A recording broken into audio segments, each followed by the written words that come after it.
જય હિન્દ મિત્રો. તો 1600 નો ફોઝી ટ્રેક ઉપરનો આપણે ફાઇનલ ટાઈમિંગ લઈ લીધો છે.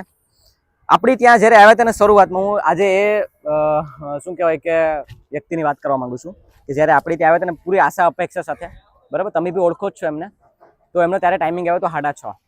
ત્યાંથી લઈ અને જે 1.5 મહિનાની જર્નીની અંદર એણે એનું બેસ્ટમાં બેસ્ટ આપ્યું. અને એટલું બેસ્ટ આપ્યું કે એમ સમજી લો કે બધી વસ્તુને એને સાઈડમાં કરી દીધી. ઉંમર હતી 31 વર્ષની ઉંમરમાં, તમે ઓળખો છે આપણે, બરાબર. ને આ વખતે ટાઈમિંગ તમને ખબર છે ફોઝી ટ્રેક ઉપર ટાઈમિંગ રમેશભાઈ 5 ને 7. ભાઈ જોરદાર તાળી પડે એના માટે, રમેશભાઈ માટે જોરદાર તાળી ભાઈ, બરાબર. 5 ને 7 આવ્યા હતા રમેશભાઈ. કેટલો ટાઈમ આવ્યો હતો? 6:27 6:27 માંથી 5 ને 5. આ હું કેમ તમને દર્શાવવા માંગુ ખબર? કેમ કે જે બી ટીએ ની તૈયારી વિચારતા હતા ને, હજુ વિચારતા રહી ગયા છે. રમેશભાઈ આવીને સાબિત કરી દીધું. હું વિચાર્યું તો તમે તમારો અનુભવ શેર કરો. હું તમને નહીં કહું કે તમારું શું જ્ઞાન છે જીપીડીએ વિશે.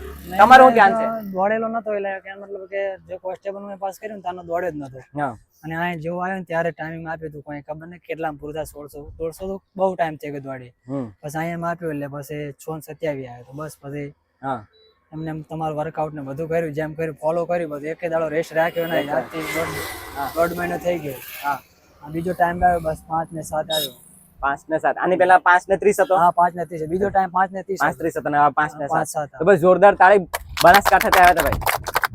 કહેવાનો મતલબ એમ છે કે અગર તમારી અંદર જજ્બો, જુનૂન અને જીદ હોય ને તો ભાઈ ગમે એવી ભરતી હોય પાસ થાય ને થાય જ. અને હું તમને શ્યોરિટી સાથે કહું છું કે ટીએ ની ભરતીમાં રમેશભાઈ છે ને ભાઈ સુપર એક્સેલન્ટ મારી એના ગ્રુપમાં. ચાલો, આ હું મારા એક્સપિરિયન્સ ના આધારે કહું છું, સુપર એક્સેલન્ટ મારશે, બરાબર. એટલે આ વસ્તુનું છે તમારે. મારે તો બસ એમની જર્ની જે શેર કરવાની હતી, બરાબર, કે જે એને એટલી શું કહેવાય કે બેસ્ટમાં બેસ્ટ આપી અને પોતાનું આપી દીધું છે. ઓલ ધ બેસ્ટ રમેશભાઈ, બરાબર. Give your best. રેડી? પોતાનું બેસ્ટ. અને ફોઝી આ વખતે ફોઝી બનવાનું છે આપણે. ટીએ નું સપનું સાકાર કરવાનું છે.